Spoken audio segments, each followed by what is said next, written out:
Assalamu alaikum warahmatullahi wabarakatuh.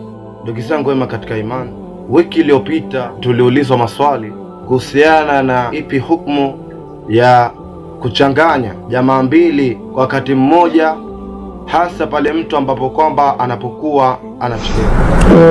Jawabu itakuwa masala hii, na wako ulama wanasema inafaa kusaliwa jamaa ya pili baada ya jamaa ya kwanza inaisha, na wako ulama wanakataa, bali hao wachache, lakini wanakataa, wanasema jamaa kama itaisha ya mwanzo, jamaa nyingine kusali na msikiti haifai.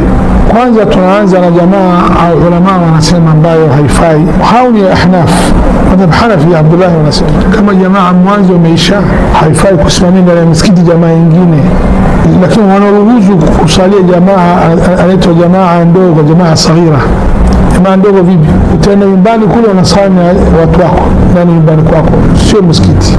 Na wao wanategemea vile vile vitendo wa sahaba radhiallahu anhu, zaidi ya sahaba moja Anas radhiallahu anhu.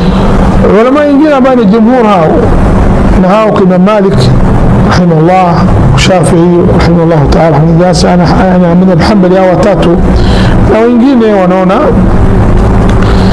jamaa inafaa kusaliwa jamaa ya pili ndani ya msikiti, hata ya tatu, hata ya nne. Kivipi? Wanategemea hadithi ambayo imepokea Abu Daud na Tirmidhi. Mtume Muhammad sallallahu alaihi wasallam siku moja amesalisha jamaa, wala kusalisha jamaa, kaja mtu kachelewa. Mtume kamwambia mtu mmoja, nenda simama, nani atoa sadaka kusali na huyu.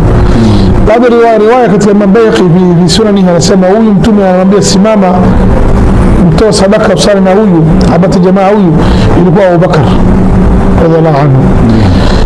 Mtume anasema nani atoa sadaka kusali na huyu. Wazee mtume sallallahu alaihi wasallam karuhusu baada ya jamaa yake ambaye yeye alikuwa anaongoza imeisha, huyu jamaa asali tena jamaa nyingine ya pili, tunaruhusu.